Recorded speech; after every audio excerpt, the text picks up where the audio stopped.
right, let's bring the Washington County Board of County Commissioners together. If everyone would please silence your phones and stand for the invocation. Everyone pray with me. Lord Jesus, thank you for today and the opportunity to gather in a free country where we can conduct our business without threats of fear and strive to carry out your will. I want to pray for our state and federal government, our military, their families, local and abroad. Our county family has been hit with accidents and sickness, and I would like to ask for you to touch Jada Brantley, her mother Risha, Robert Pettis, and his mother Louise Pettis, Mr. Tom Terrell, and Commissioner Joyner's mother Juanita Nelson, and others who may be struggling without our knowledge. I pray for wisdom and guidance for the board, the constitutional officers, to lead Washington County selflessly and in the direction you would have us to go. I pray for the safety and protection for the employees and staff of our county, as well as the residents who call Washington County home. For without these folks, we couldn't go forward. In Jesus' holy name we pray. Amen. Join me in the pledge, please. I pledge allegiance to the flag of the United States of America and to the republic for which it stands, one nation, under God, indivisible, with liberty and justice for all.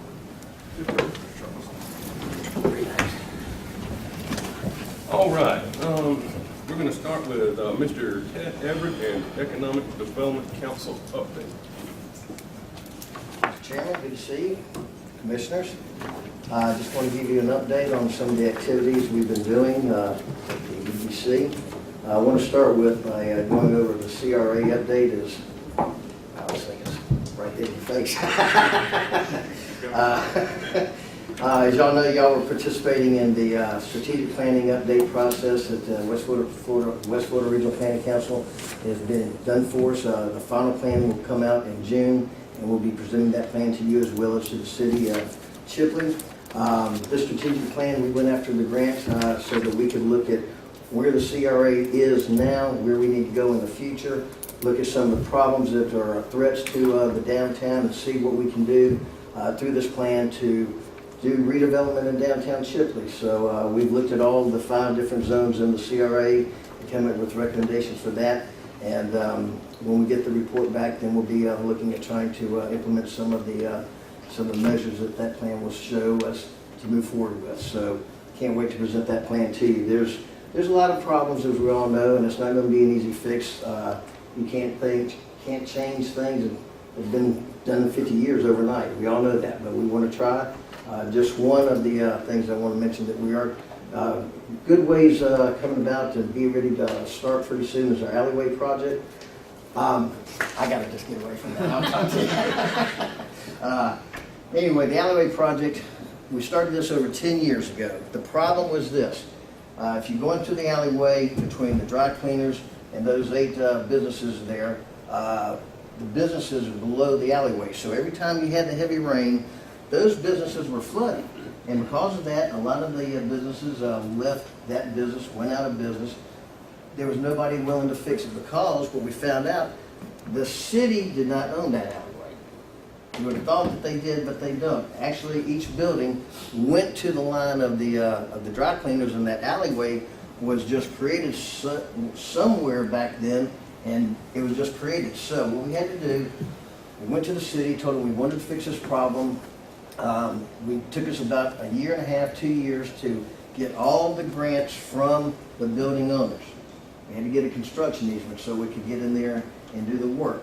Then, of course, we had snags, between different issues that came up, but we stayed with it. And now we've sent out RFPs. We got a plan to fix the alleyway.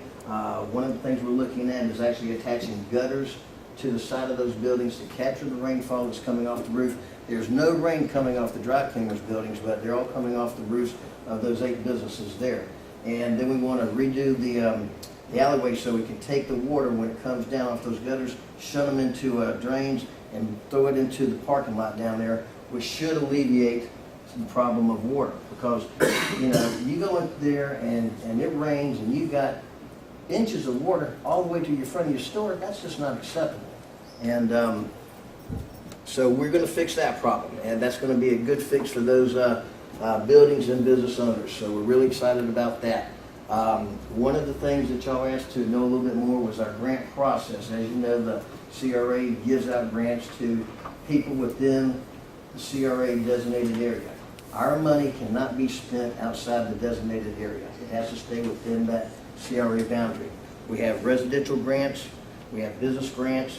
Most of the grants that we give out are to building owners who want to put awnings up or repaint their buildings and or do electrical work inside their buildings. So we have a $6,000 facade grant. That can be used for any side of a building that can be seen from an alleyway or a public street.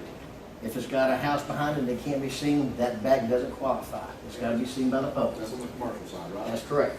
That's correct. And that $6,000 grant allows them to stucco, it allows them to repaint, and that's $6,000 of which they are responsible for 25%. So they have to have skin in the game. It's taxpayers' money. CRA has always had these grants. We've always asked that the building owners contribute 25%, so it's just not free money. And they get paid half up front and half at the end of the project. Okay, would that be an $8,000? I just want to clarify. Total of $6,000. So that's including that 25%? That's correct. That's So it's correct. not $6,000 coming from? No, they have to, out of that 6,000, 25% is what they're responsible for. They have to show us 2 estimates for the job. And then the CRA reviews those grants and votes on them, and then the grant's in place. We have a $20,000 loan. It's good for 7 years at 2% interest, and we do take a position on the building so that if something happens, we have a vested interest in getting our money back. And $20,000 at 2% interest for 7 years is not a bad deal. It's not a bad deal. When we have currently about 4 of those loans out, we've never lost one of those loans yet in all the history of the CRA. And has it been considered where Highway 77 may or may not go? What you talking about the downtown? We know, well, let's put it this way. We don't know what DOT decision is. DOT. We don't know what where they're going to put, if they're going to put or anything. We've looked at a lot of other cities that have walking downtowns, and walking downtowns seem to be something that attract a lot of tourists because you put greenery in, you make it where people can walk and shop, and it's a nice thing. I'm sure all of y'all, when y'all travel and you go to these small towns, you see some that don't have it and some do. Look at which is viable, which is the ones that are growing. So, you know, we can't say where that route may go, but if it goes somewhere, we may want to look at how can we. What if it goes downtown Chico? That's going to be something that we'll have to deal with. I cannot theorize on what may or may not be at this time until DOT makes a decision. But it will certainly be looked at closely, and a lot of conversation and a lot of meetings will be going on, I'm sure, about that. Then the electrical grant is a $6,000 grant. Same thing, Mr. Hawkins, 25% match. We put this grant together about 4 years ago. I saw the need when I was going to these buildings. Just going to be honest, there's a lot of functional obsolescence in these buildings. And the one thing that I wanted to address was the safety of the buildings, and that led me to look at the wiring and the boxes in those buildings and say, whoa, you know, let's put a grant together so if somebody wants to put in a new electrical box or bring up their wiring, bring everything up to code, we can do that. We think that that's a good policy because it's going to protect the buildings that use that grant. I wish all of them would, to be honest with you. So. And again, that's just commercial, correct? That is correct. On residential, we're willing, and the problem with residential is that there's not enough contractors to do small amounts of work. In other words, under $1,000, they don't want to touch it. Yeah. So we even tried bundling. We said, okay, if we have 5 residential grants, we'll bundle them into one and let 2 or 3 or 4 contractors bid on them, and we'll select a contractor and give them all. We don't ever have very many residential grants, and we put it out there. You know, we advertise, we try to get the word out, but we just don't have a lot of residential people coming to us looking for those grants. Well, give us a scope, just for instance, of what a residential grant would entail. With better windows so that they can save energy, Yeah. ramps if they're handicapped, painting, nothing inside the house, basically exterior things. Okay. And how much is the residential? I believe that was $1,000 per house. $1,000, and that's the cap, so Yes. each residents can get $1,000. That's right. For So, outside work. yes, primarily for outside work. That's all it is. We really don't want to get inside to becoming remodelers for people's homes. So that's the CRA grants. That's what we're doing. We typically meet every third Thursday of the month at 4 o'clock, and we're doing really good. We have a really good board. Any match on that $1,000? No, I don't believe so on that. We're trying to make it easy for the residents in that case. I think if there is, it's like 10%, $100. And it's got to be a licensed contractor. We tried that. It's very hard to get licensed Yeah, contractors. that's just a question. Yeah, it's, so we looked at licensed contractors, and that was an issue with us because we just couldn't find a lot of licensed contractors. And a lot of the people that we were working with before are now gone. Okay, so it doesn't have. Two estimates. Two estimates, okay, great. Two I estimates. don't see why that's not more revenue. No, and trust me when I tell you, this is a small community, and a lot of the people, it's even hard to find a roofer now Yeah. to get the job done. But yeah, hey, that's $1,000 money they could put towards That's, the project. we're here. We're willing to help. I definitely would like to have some sort of literature on this at the desk, so we can hand this out. Sure. People come in and ask about. We can do that. And we find out they're inside the city of Chippewa. And just to make sure now, a lot of times people say, well, why can't I get the money? I'm outside the CRA area. The tax increment financing is derived through that area, so it can only be spent in that area by state statute. That's easy to explain, you're not inside CRA. No, that's right. And I wish we could help everybody, but we can't. We'll tell them to use it. So let me tell you a couple things that have happened and are happening. As you know, some of y'all will be meeting this Friday with Victor Leota.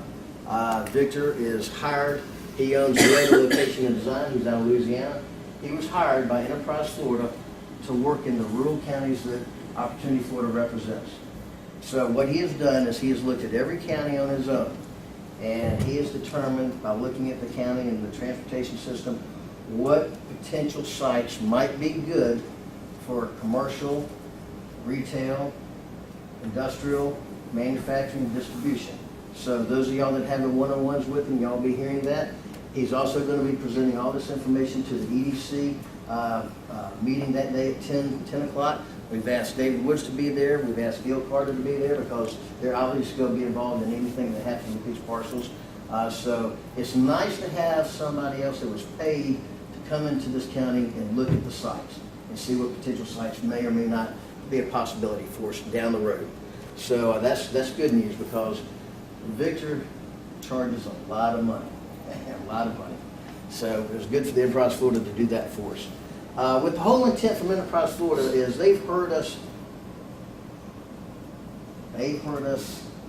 complain quite a bit that rural doesn't get a fair shake sometimes. And I think they're hearing what we're having to say. So we hope that in the future, more leads will be coming to Washington County, but I don't want you to get overly optimistic because let's just look at the reality. What happened in this year's session, $25 million is going to Enterprise Florida. That's not enough money. And I will tell you right now, the states around Florida are laughing at what we're doing with our Visit Florida and Enterprise Florida. We're gutting our own Department of Commerce. And so now that we're not going to be offering any incentives, site selectors, if you talk to them, are already telling companies, you don't want to look at Florida.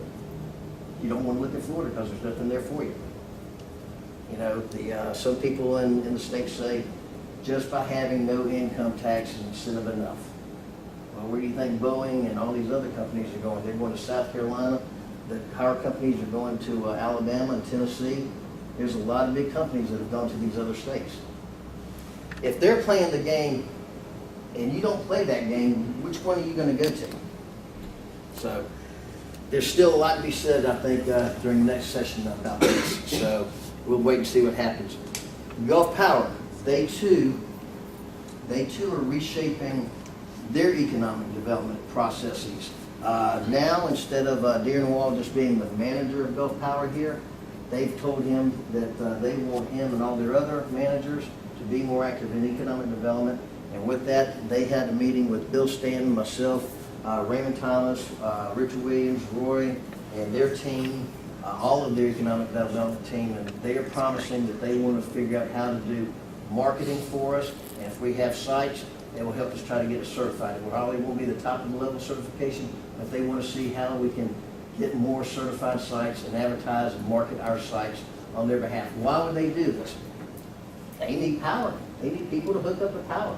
So they understand that they're not going to get hookups unless we start developing. So there's going to be a larger push on Go Power side to make this happen, which is a good thing. I will make this statement, that Mr. Wall's been very involved before this. Yes. Washington County, I'm very proud to have you here in this community, doing great justice. It's going to be, we're going to be much stronger about having everybody working on the same page. And so, again, I think that Gulf Power has realized that there's more that needs to be done in rural. We all know there's more that needs to be done in rural. Because of the way the session went this year, and we all know, y'all been there, it was pretty brutal. The chambers recognize that one of the things we probably need to do is create a governmental affairs committee.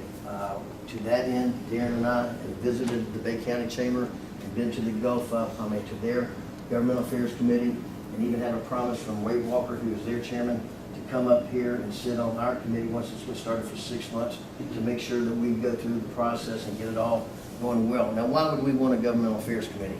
Let's say that you guys have an appropriations bill. We want to be able to take the chamber members that are going to be business people, take them to Tallahassee and lobby for what we need in Washington County. We need our own homegrown lobbying team. We can't afford to pay for a lobbyist. We need to have a homegrown lobbying team.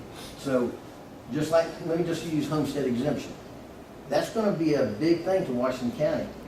We needed to have more people legislate or lobbying saying, look, here's the figures that it's going to address Washington County. Here's how it's going to affect Holmes County. Why are you doing this? Give us an exemption. Give us a waiver. Grandfather us in somehow, some way. So the Chamber's thought process is, look, we need to get more people from Washington County involved in what's going on in Tallahassee. So we're going to start this governmental affairs committee to advocate for anything of interest in Washington County. And we plan to make that up of chamber members. Opportunity Florida. Opportunity Florida is something that, as you know, I'm very involved in. I'm on the executive committee, and as you know from years past, Opportunity Florida, and I'll just say it outright, I disagree with it, but we got away from the mission statement of Opportunity Florida. We started chasing affordable housing back in the 90s, then the FERPA came up, we chased that, and we were the only organization that got millions of dollars that actually put together a fiber and a microwave system all throughout these rural counties that could have provided broadband as ubiquitous as it could be. The problem was, and I've said this many times, is once we got that grid lit up, we are not in the business, Opportunity Florida is not in the business of managing a company or owning a company. So we tried to sell the business, and we created 2-3 different internet companies. They all had 90 to 120 days due diligence to study everything, and all 3 of them backed out because they could only make money in the high population areas. Mariana, Chipley, your largest population areas in all the counties. When you got out to rural, in some cases you had 1 or 2 families per mile or mile and a half. It just, and you know the business, it's just, it doesn't lend itself to economies of scale to make it work. So that's why you don't have ubiquitous internet throughout Washington County or the other rural counties. And we had this discussion at the meeting the other day.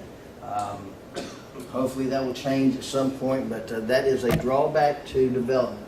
Because when you try to get a business in here, and West Point is an example of it, they had to go and pay for services so that they could send all of their data to their home base in Clemson. A lot of companies don't have that deep pocket, so to speak. And so if you're trying to land a company in here and they say, we need high-speed internet, what can you offer me? And you want to be outside the city of Chipley, see the problem. Yeah. So that's one of the drawbacks that's, that all rural counties are dealing with, just not Washington County. So Has the chamber got a map from our AT&T, Southern Light, Mediacom, your providers of where they can offer your. Don't have a map like that, and I didn't know they offered one, but I'll inquire about that. We definitely, yeah, you give the providers, that's something that they really want to push out to. Yeah, we actually need to put those maps more here in this building than in ours, because y'all got the largest traffic count through this Yes, building. get with them, and let's see if we can just put a map together so we can all have something that we can look at, see where we can, where we're the chamber to market, whoever the market is. And see where that falls in place with this economic development plans. And like you say, Well, you don't want to focus on an area right now if it's cost prohibitive to run internet to them. I mean, the way I see the map looking, and correct me if it's not an idea the commissioner has, is the map would look, you'd have your areas of shaded where you have high-speed internet, you have three-phase power, you've got natural gas, you've got rail spurs, and that would be a way that you could market that specific property, whatever the needs that may come through your office. Yep. And that's something that we definitely. It would definitely be nice to have. You know, myself, I found the best thing is the Verizon jetpack, you know, because I can turn on that jetpack anywhere out in my woods, and I eventually got internet service, and I just pay for the gigs. Yeah. And, you know, The company will come in. no, my little 5 gigs ain't what they're looking at. what is the DOT using? They're on the Florida lines. They go on Florida lines, so, you know, when we're talking about T1 and T2, that's what they have. Florida lays all their lines for them. Any of your main corridors, your 90, your 79, 77, all have a backbone fiber going out. Now, there will be initial cost to maybe to get it to that customer, but they have the capability. The hubs there. They have the capability. And the Florida service is not provided to local services. It's basically a state-run system. No, I'm talking about your Oh, yeah, your main major carriers. carriers. And truth be known, it's getting out in your rural areas a lot faster than we give it credit to be. You sell, all you cell towers, you see the cell tower, you got fiber service. And so we just need to get with it. That internet is a tough thing to crack because of the money involved in providing it, and then you have to have a return on your investment. And look, you know, the census says that Washington County has 24,000 people in it. That's not accurate either. You got 22,000 because they count the 2,000 prisoners in your prison down there. Who's And got it? they probably got it. But what I'm getting at is Ted is making a valid point in some areas, but the other areas is where it's not cost effective to your utility companies is your one-term user, your single family household. They'll have Sunny Hill's got a backbone fiber going to it. Is it cost effective for them to send it to one residential household? No. Is it cost effective to send it to a manufacturing company? Absolutely. Yes. So we have the backbone's in, the infrastructure's in. We're not, it's just quite frankly, we're not gonna put a manufacturing company in the middle of Caryville 5 points. But for the most part, we're relatively close. And I think the map will be a lot, I think the map will surprise you once you see it. The other thing Opportunity Florida has really been doing a good job is they helped us in this session.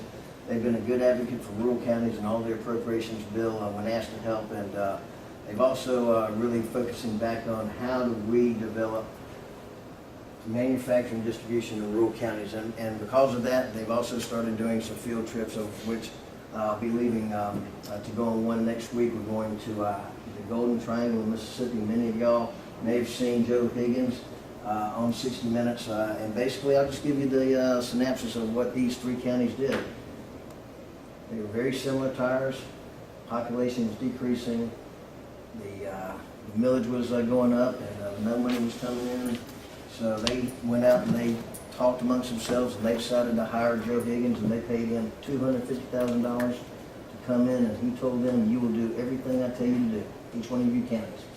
Now they've got engine plants. They've got very high-tech plants over there. They've created a couple thousand jobs. And that's how they did it. So we're going to go over there, and we're actually going to talk with Mr. Higgins, see some of these plants, talk to the county commissioners, try to get an idea of how they made it work over there. So if there's something that we can use from them, we need to incorporate it. You know, there's never hardly a new idea, but you steal a lot of ideas and you tweak them for yourselves. Get his pocket watch when he's there, but when that way, he got crazy. Like 5 commissioners and just listen to him. Yeah. I don't know, but he basically told him, once you pay me, you will do what I tell you to do, and this is how we're gonna do it, and it worked. We recently went to Atmore, Alabama, and we went to 2 places, a machine shop. It was an old textile mill, which has now been put back into service, and they have contracts with Lockheed Martin, NASA. They produce all the wings and the fuselage carbon for Honda jets. Atmore, Alabama? Atmore, Alabama. Then we went to the Atmore, Alabama casino because we wanted to know, in case what happens with the Supreme Court, and we end up with one, we wanted to look and ask questions. And we did, and that casino is owned by the Forge Creek Indians. Let me just give you a little feel for what they've done in Atmore with this. And this is by no means I'm not advocating anything, I'm just sharing the facts. You like to play those dead. I just know, I know that subject matter can be. Contingency. That's right.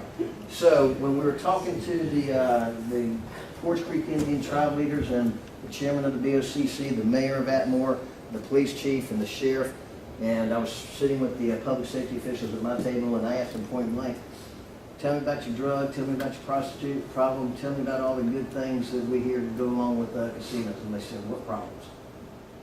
We don't have those problems. We have your occasional drunken person in there. It's got to be escorted out, but that can be anywhere, USA, in any place. And what we do is we take the security personnel that work in the casino, and they're made part-time deputies to be used when the sheriff needs them. So they cover more territory that way. They also are building, Forge Creek Tribe Indians are building a 69,000 square foot Boys and Girls Club facility. They also were approached by the BCC during the tough recession years that they were going to have to lay off 21 employees. Could the Forge Creek Indian Tribe help? They gave them enough money to cover their salary, so they didn't have to lay off anybody from the BOCC side. They work very closely, but again, remember, he who has the money has a lot of say-so in the rules. But we saw a very well-run place. They have a bonus system for the employees that if they average 98% overall in all departments, each person gets a pretty good bonus. I asked the people that I talked to, from the gift shop to the people working the floors, how long have you been working at this place, to try to feel what kind of turnover rate. Many of them had been working there since the beginning of the casino 10, 13 years ago. They don't leave. Good paying jobs. So I thought that was just an interesting thing to mention. Project 79. I'll go ahead and tell you that we are in the final budget for $1 million. This is not a guarantee. Our appropriations disappeared and reappeared several times through the budget process. With that being said, we do know that the governor can veto the entire budget. He can veto line items. We don't know what the governor's going to do. He still has a big beef with the House over Enterprise Florida and Visit Florida, and apparently the $24 billion education bill that's part of the budget. So he could veto it all, or he could veto parts of it. But by hard work of many people behind the scenes and pushing this, we are in the budget for $1 million for Project 79. Now, what will that give us? That'll give us the ability to leverage that money with the other grants. Jim Town and I and others will be going to DEO this Friday to talk to them more conclusively about certain grants that we're going to start applying for. We'll leverage some of that money if we get it for those grants, with the hopes that we can, between the feds, USDA, Water Management District, DEO, and any other grants we can get, we're hoping that we can get between $700 million in grants, which will give us a total of $2 million. Out of $3 million is what we need. $2 million. If we can get $2 million, we can make this project work. We can make it work. And again, the whole point is to bring development into Washington County, and it will also bring development into Holmes County and Bonifay. But at the end of the day, we got to start creating some ad valorem tax, guys. We got to start creating some jobs. And nothing happens without water and sewer, period. It just doesn't happen. If you get the $2 million, if you get the $2 million mark, you can make this project work. I think we'll have to come back with you guys, sit down with you, as we initially told you, we've held nothing back. We would look for Holmes County and your county to make us a loan, which we pay back first, and we'll be glad to show you all the updated spreadsheets. I just want to be sure the project wasn't short. No, we don't want it to be short. And again, the way we pay you guys back is through the tax increment financing that will be placed in the authority, so that we pay back that loan, but we pay you guys back first, and y'all be the ones that help us get the loan, and there you go. And that tax increment financing will also be the catalyst to do any further expansion of the water and sewer lines without having to come back to you guys or anybody else. You know, we could actually create, or that authority, I should say, can actually create its own debt, because they'll have a mechanism to pay it off. I just wanted to clarify that. Yes. The shortness of the project. Yes, so we feel like we're cautiously optimistic about the $1 million. We're not really talking about it much because anything can change with the way the House and the Senate and the governor are fighting right now. And, you know, we don't have it, so we don't have it yet. Marketing. The chairman of the EDC, Terry Ellis, and myself are already in talks with people that know how to market different aspects of development. We are currently talking with some of these people to come up with a marketing plan for the 77 quarter. Because here's what's going on already. You're not going to see anything this year. You may not see anything next year. But if we don't get the information to the developers to say, look, this is where the project is, this is where the water sewer lines are, this is the overlay map. Developers like convenience stores, hotels, they're planning years in advance. Yeah. So if we want to get on their 2019 or 2020 look-see, we need to get information to them now. So we'll be working on a marketing plan for 77, and then, as we've said, Project 79 Authority has a marketing component in it already. So when that authority is created, we can begin marketing that. But it's important to the EDC that we go ahead and let the national companies know that here's what's going on 77. Now, they're going to look at traffic counts and a whole host of things. And to be honest with you, our traffic counts aren't as large as what some companies would want to see, because they know if you've got 17,000 people running through their front door, they're going to capture X percentage of it. But they're only to go up when 4 lane is over. They will go up. Them numbers have to be a skewed number right now, just strictly due to the construction. People hunting alternative routes. Yeah, that may be true, but I don't think it's overly true. I think people are still just going their same path. I think personally what you'll see in the future is you're going to see more traffic count on 79 than you are 77, because let's think about this logically. There's no doubt. Yeah, no doubt, because 79 is the main funnel. That's the main funnel. You go to Panama City Beach and you can go east or west. You go down 77 and you're really only going to Panama City or east of Panama City. Yeah, I mean, the traffic coming down the Campbellton Highway, cutting down 77 and shooting down 90 and hitting the Vernon Highway on Sundays. Oh, yeah. I mean, when the town is dead, Yeah. you can see them cars. I mean, they'll be lined up from the red light all the way to the express lane.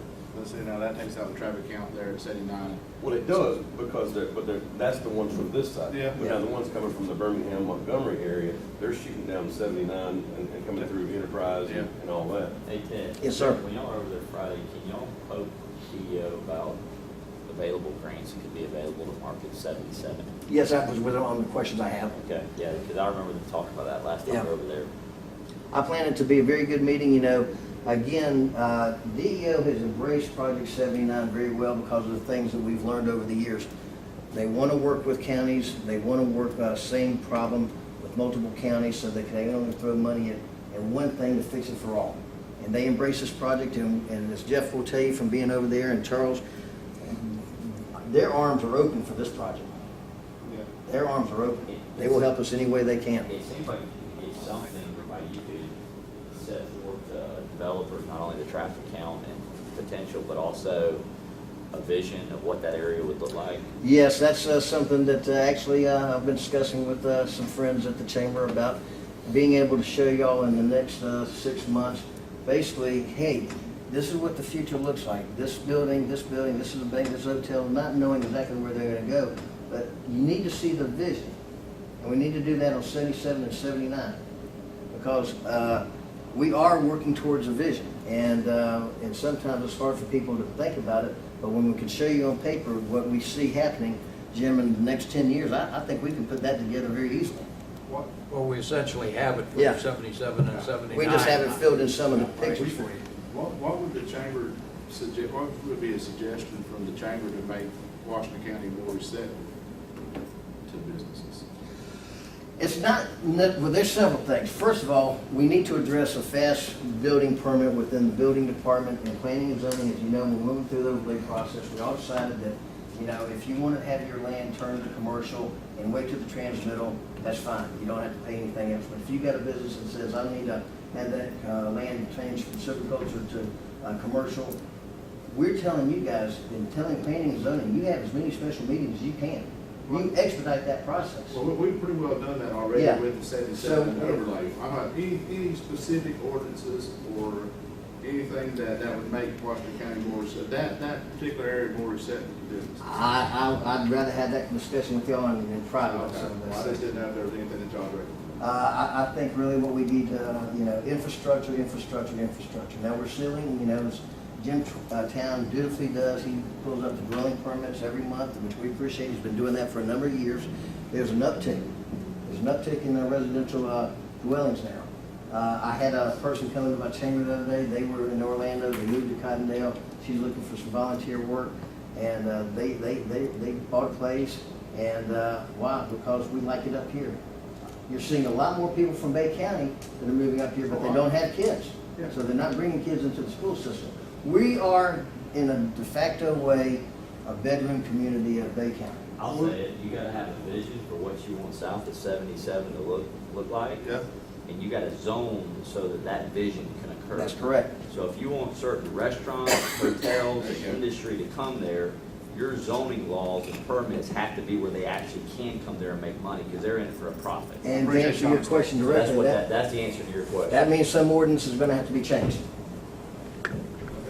Simple as that. But once you get your vision, if you don't set your zoning and your regulations up to where that business can come there and make money. Exactly, where it's profitable and Yeah. You might as well go to the gas station and play the all lottery. aspects of it has to be a profitable turn.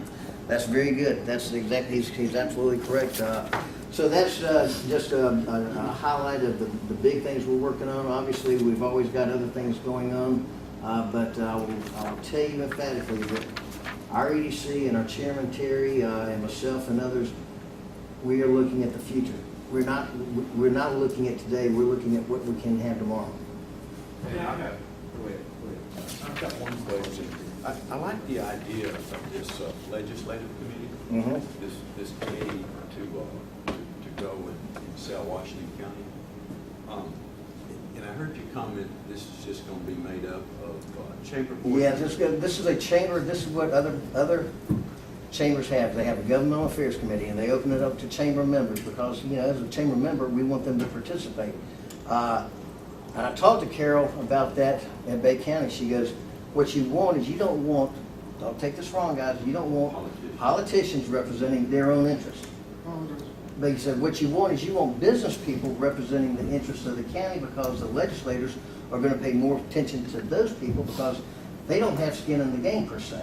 But we definitely want to have a close knit relationship with that board, because Exactly. we want what we need to. Exactly. We want our policies and procedures to be Exactly. set to follow the guidelines that's there. I would never say, okay, I'm going to go over there and advocate for something that the county has an appropriations bill without talking to that man first, and that man and you guys. And that's where I was coming from. Yeah. And not just the county, but I think we need some input.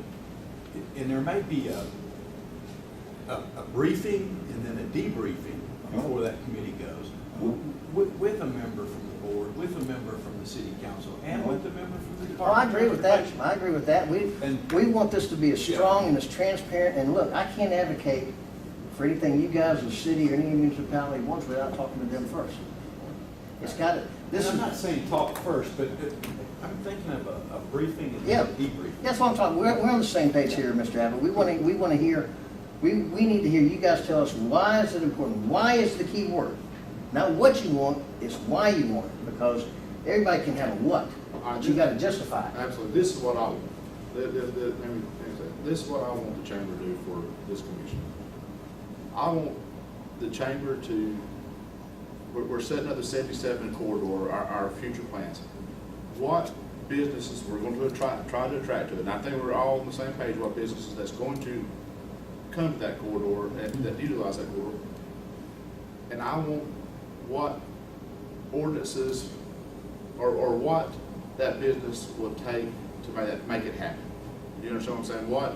What do we have to clean up in our own yard to make it receptive to that business to happen? And I want to ask you that. It's not going to be an easy task I'm asking you to do, but I want a truthful and honest task. Not today. I don't want it today. I can't give it to you today, I have to talk to my board, I because want you to after sit with all, your board. my board is my And boss. I believe this board is receptive enough to take the recommendation, and we'll take the shoulder of the recommendation. It'll be ours after you do. I know what's going on. And we'll discuss I it. got it. But find out what it takes to make business grow. I And understand what you're saying. You want to know what impediments are causing businesses from going there by people who are in business. Exactly. And then whether you want to change those impediments or not is under your discretion and control. But Yeah. you want to hear from the business people, Yeah. what is causing business not to go there. Is that a That's fair. legitimate It's question? more than fair. Yeah, Okay. I think it's the right approach, to be honest with you. And then we'll take that, and we'll bring it internal, and we'll break it down, and we'll kick out an idea to make Washington County, that way we feel to make Washington County grow. Sounds fair to me, guys. Good enough? Good question, Trey. Mr. President? I like it. Okay, We can do it. Do it? Thank you. thank you, guys. Thanks, Ted. Thanks, Ted. Mr. Randy Truitt. Discussing radio coverage study. Good morning. I'm here on behalf of the Communication Committee. We have, I don't know exactly how long ago, it's been several months back, we did a radio coverage test for fire departments, law enforcement, EMS. It showed some deficiencies in our coverage. In the past week or so, we had some new stuff. I don't know whether it's new or it's new to us that has come up that may improve radio coverage for fire departments, for EMS, for law enforcement. But before we move forward with that, we would like to get a study done to actually see what that equipment is going to do, how much it's going to improve. Is it worth spending that money? The study costs $400. So I'm here requesting the approval of the $400 expenditure for the study. And then I'll be coming back to request an even bigger expenditure for the equipment if it works. I have no problem with it. Do you have to come to us for a $400 expenditure? Yes, sir. That's also a great question. I think it's one of those next ones. And that kind of goes to my next one. So, if y'all are okay with the $400 expenditure, we'll do okay, just put it on the consent so we can get it done, because we called a special meeting for that. So we can get it into this meeting and, to get it approved hopefully and to move forward with this project and make things more efficient. Yes, sir. So with that being said, secondly, I'm here to request a change of, I guess, the ordinance that was made up for the communication committee, so that we can, right now we can spend money for emergency repairs and things like that. I think, and the rest of the committee thinks, that there should be a set amount of money that we can spend.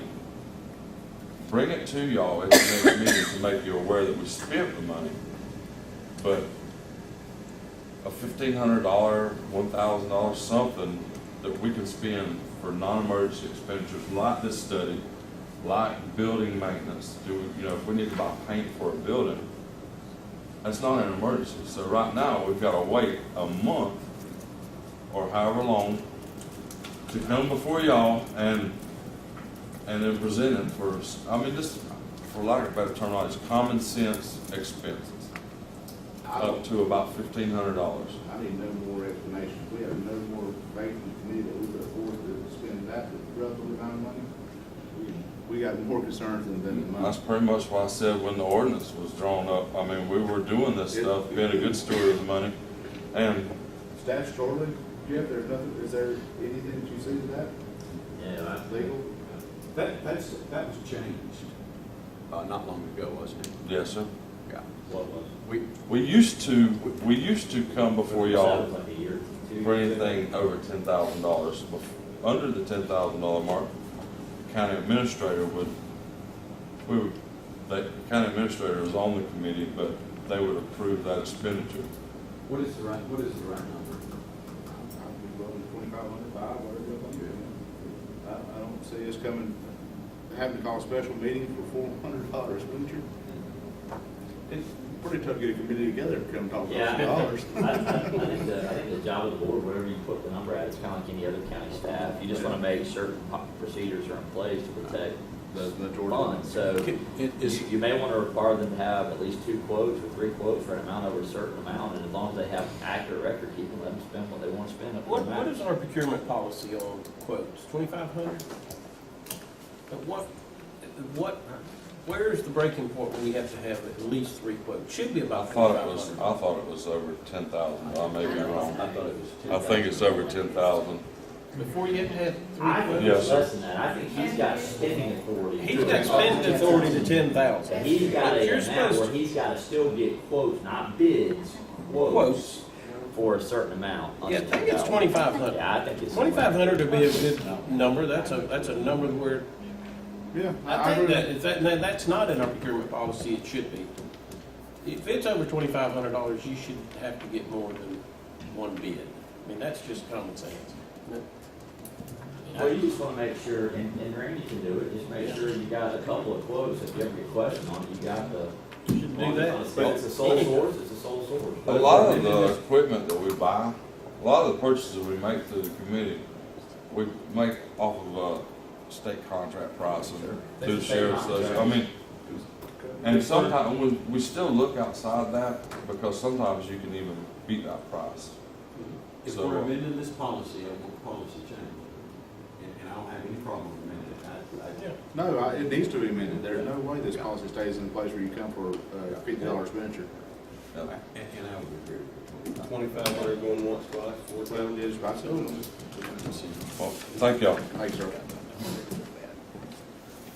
Yeah, 25.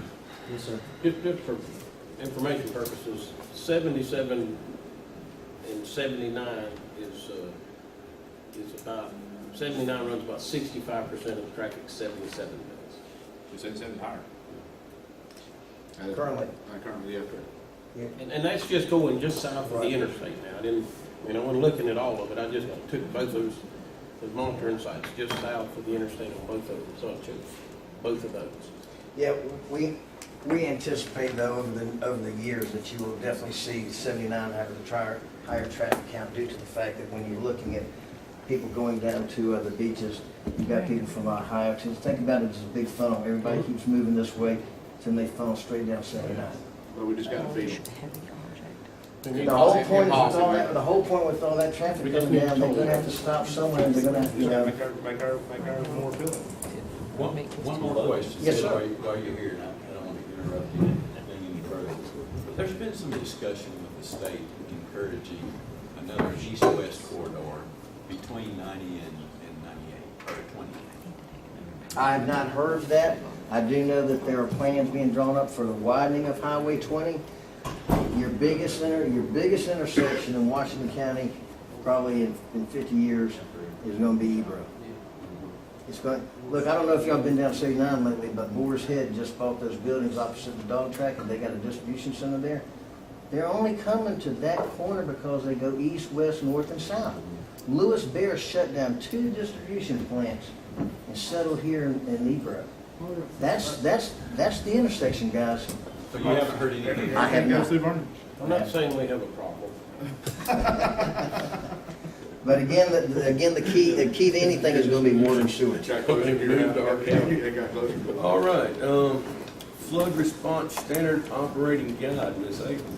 Hey, Ms. Evans, before you start real quick, can I ask the media where they do a great favor for the county, get with Ted and on the grants, and maybe put together something on that so people can know about it that don't come to commission? That's okay. Good morning, gentlemen, Madam Clerk, and Ms. Pettis. First of all, for clarification on what Mr. Truitt was talking about, we need to do an amendment to the resolution, is that correct? Because the current okay, so we'll get that together for you. Okay, I'm here today. Our flooding vulnerabilities here in Washington County requires that we be prepared to deal with a flood emergency through effective use of resources. And we're requesting board approval of the flood response SOG as an addition to our comprehensive emergency management plan. Increasing awareness is necessary to reduce flooding impacts, and the SOG describes organization and procedures for providing accurate information to the public. So we've created the SOG, and we're just requesting that it be approved as an addition to our comprehensive emergency plan. That also gives us credit in the CRS program. It's a requirement. Haven't we always had the flood response operating guidelines in place? No, sir. It just hasn't- We've not had anything in writing. We've not had any kind of guidelines in writing.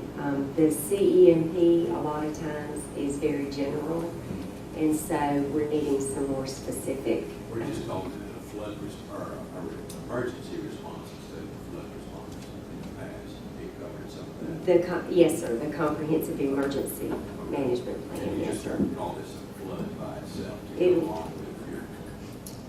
Yes, sir. It's a little more specific to flood and a little more detailed to those incidents. Look at this to make sure, the legal elements of it. It's a good thing to have. It's more detailed than just your standard. Right. Yeah. But it's also a step in us getting our accreditation. Right. And that's the ultimate goal that Lynn and her staff are working on. And so I applaud your efforts, and that's very good. Very good. It'd be nice whenever we can be part of the club and have our accreditation, so. Everything Lynn sends me, I always think, God, I hope this never happens. Yeah, worst case scenario, Yeah, we do too. Another 31 pages. Mhm. You got it. Mhm. Yeah. Sounds like you're good there. Mr. Hamilton, if you would place that. Yes, sir. Thank you. Thank you, Ms. Evans. Very much, thank you. All right. Especially if we have a flood. We can just put that under the door. That's If so, we put it under the door to keep water from coming in. Sandbags.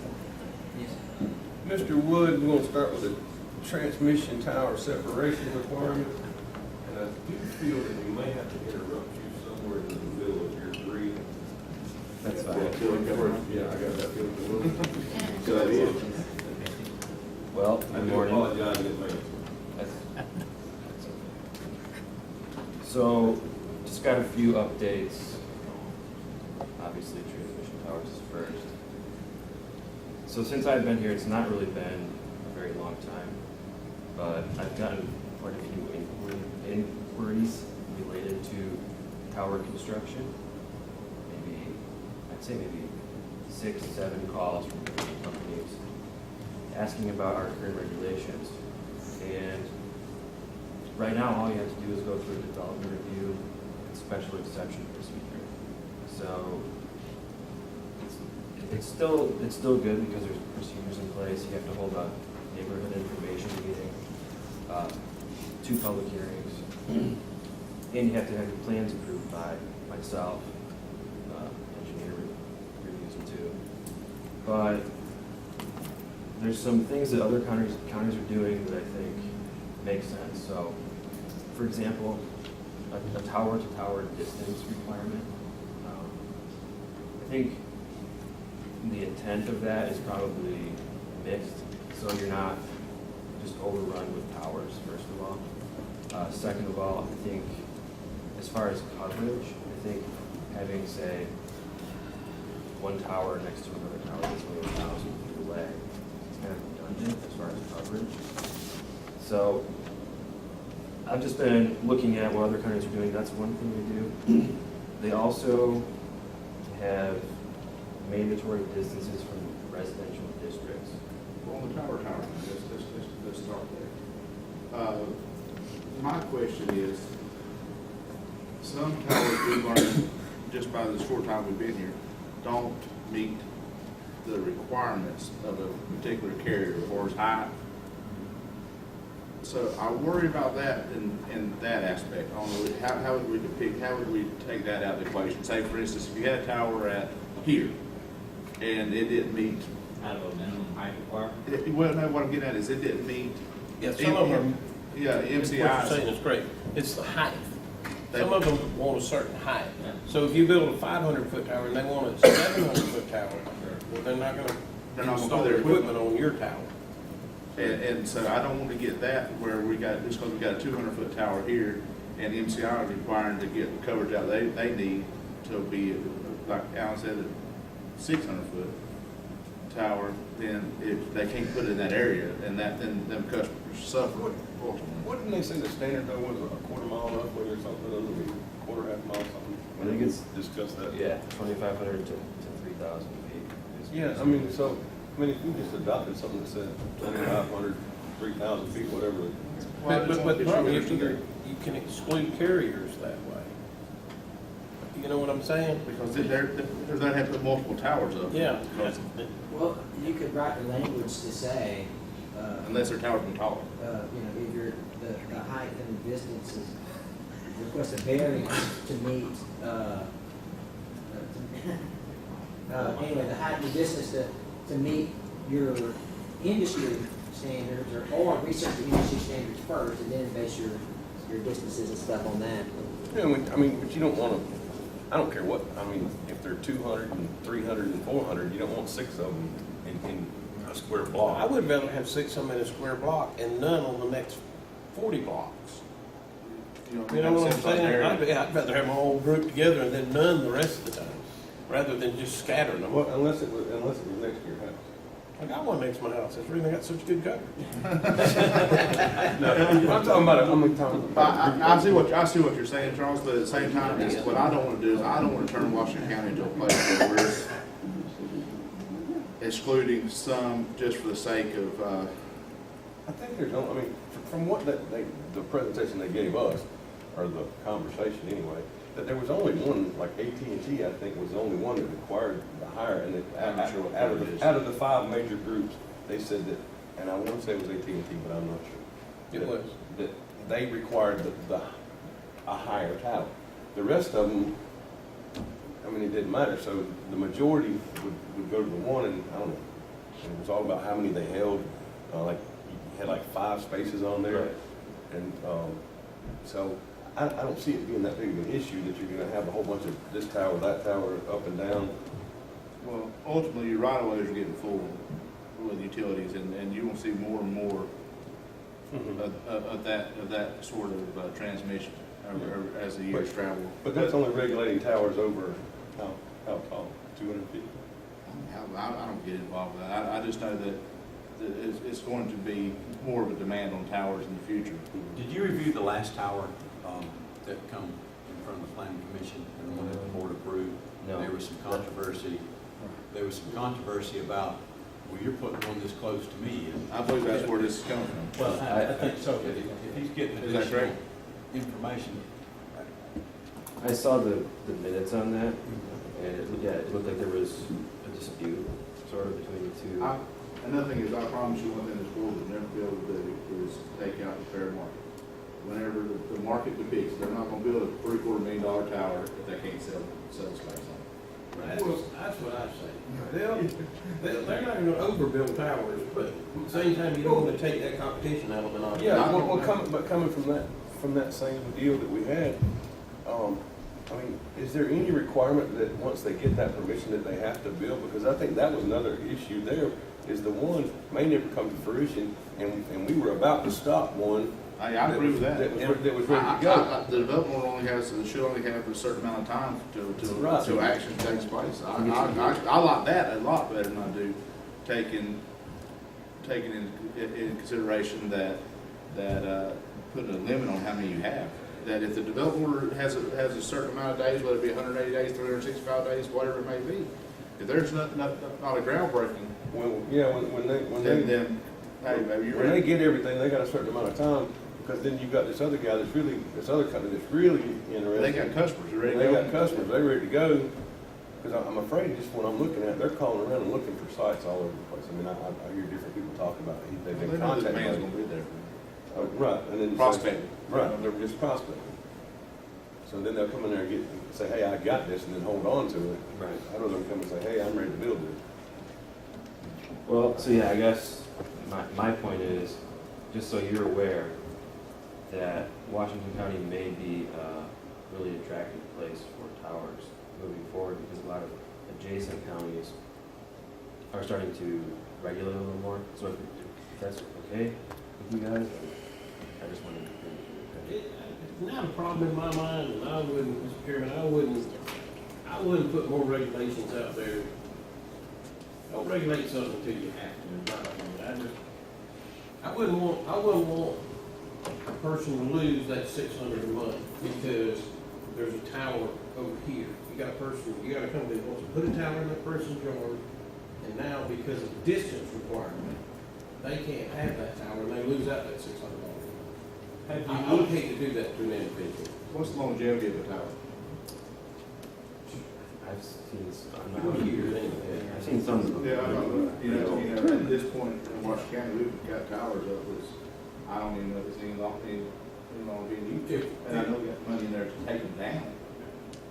Yeah, if we've got neighboring counties putting regulation on power, my question number one would be why? And number two, what are the regulations that are put on? Did you get that information to bring it to us? I have it. That's what it's. Well, I think I've got it. He wants to regulate it. So, The whole reason why he's come is because of the discussion that we had with C4 Towers and TowerCo, I think was the other guy.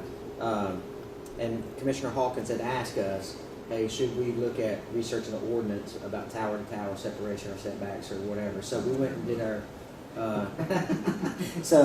but hey, we're just providing information at this point. You guys, you don't want to. Well, that was brought to us that day, and we had that discussion about whether or not we should. But I think the more of the discussion was whoever brought the development order, hold on to development order, because that one tower was not even built yet. That's correct. And they had no customers, and the other tower company come in was, And they were ready to go, and they already had 2 customers. And come in with an attorney going, hey, what?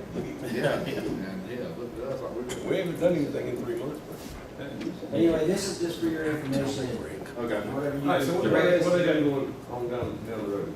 so Jackson County, for example, they have kind of like a matrix of, based on the tower type. There's a bunch of different kinds, like guide towers, lattice towers, monopole towers. And based on, there's a matrix, 3 here, 3 here. And I don't have it in front of me right now, but it's like, I think, anywhere from 2,500 to 5,000 feet distance requirement between those towers based on what type of tower it is.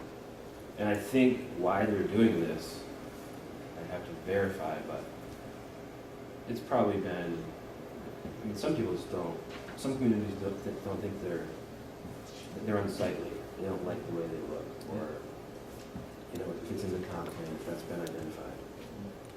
And that's why I'm doing that. That might be partly why.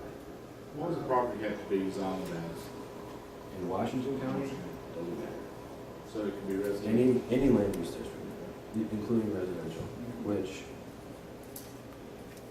may lead to some issues. That would be maybe on the worst thing I had, that you'd have to have a density study or something like that, a population study for one of your towers. But that's something I just wouldn't want to see one. But other than that, If you go up here to, just for an example, like in the Buckhorn Creek area. There's a lot of people that live out there. And where are they pulling service from? And that whole area is residential. I can see where it may be beneficial for. Have a tower. I completely agree. I And it's would all- never want to change it out for residential. Down River Road, all that area down there, somebody needs a tower. Yeah, That's why we have a planning commission, right? yeah, that's where they're going to go You to. can't hit all the scenarios in the town. No. Yeah, as long as they have just cause, or if they ever deny, all I was just trying to think is if someone ever. Have you got a recommendation to bring to us? Have you, I can work on getting something a little more concrete. At this point, it would probably be a height requirement, and basically just go off what the FAA requires, which I think is, state mandates? yeah. David, isn't it true certain people saying that these towers and how they're constructed are a blight or a visual impediment or nuisance? Yes. And so a lot of people require minimum heights so that you don't have a tower that's built that doesn't have the capacity or the height as the cell towers, the other cell tower companies need the maintenance, correct? Right. Because there is minimums, and they all, Minimum and AT&T's the highest, but they all have minimums that they need to be at, correct? Yes. And so the reason you put this stuff in place is so that you don't have 3 or 4 towers, some mom and pop stuff, that you have a blight situation all in the same spot. So that's why these other counties do this, is it not? That's exactly what it is. So, again, I'll get something a little And more. they generally don't let you do it residential, do they? No, No. not residential at all. So the question for the board is, do we want to continue to kind of be the Wild West in the open market, or do we want to do it in restrictions, which is a policy decision? I'd like to see some recommendations. Okay. Yeah, and again, I don't think you have to reinvent the wheel. Just reach out and what are the reasons? And if we're the only county in an 8-county radius or 7-county radius not doing it, let's figure out what it is we're not doing and why the other counties are doing it. Yeah, I mean, We're the only county in a 67 county radius Yes. that's dry. Mr. Walker, ask the question. Ask the question. Ted, you haven't come back about the recommendation. We just got I heard it loud and clear. Listen, we just got Ted back in the meeting, and you'll run him back out again now? I heard that. He just caught his breath. We know why you invited. I gotta go. I thought he was around like he was on fire. We're either smarter or not, but let's make a decision what. yeah, I think we need to put some regulations in there. And they ain't gotta be super stringent, Holy cow. but they gotta cover, I mean, you gotta cover yourself.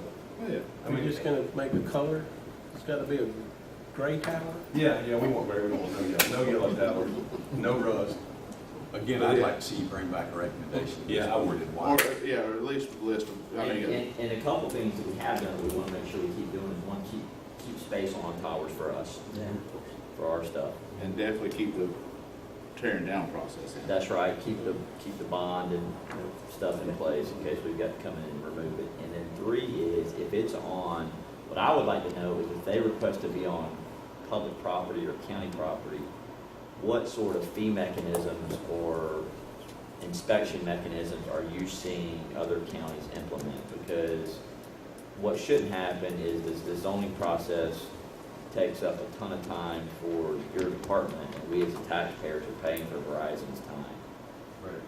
So what are the fees that other counties or municipalities are charging? And then with respect to our property, I bet there's some creative stuff out there. If a company comes in and says, we want to build a tower on your property, county, what sort of fee arrangements? Now, what they work out with a private company, a private individual landowner, stuff like that, but if they come to us, I want to know what, I bet there's some pretty creative fee arrangements there. Could we get some free cell service? Or a cut of the pie. Yeah, I got it. What they work out with Joe Blow is the private things. And I don't want to get into that. Okay. Clear as mud for you? All right, that was a riveting conversation. Everybody good on the, transmission tower separation? All right, well, at this time, we're gonna take a 10-minute. Gary, how are you?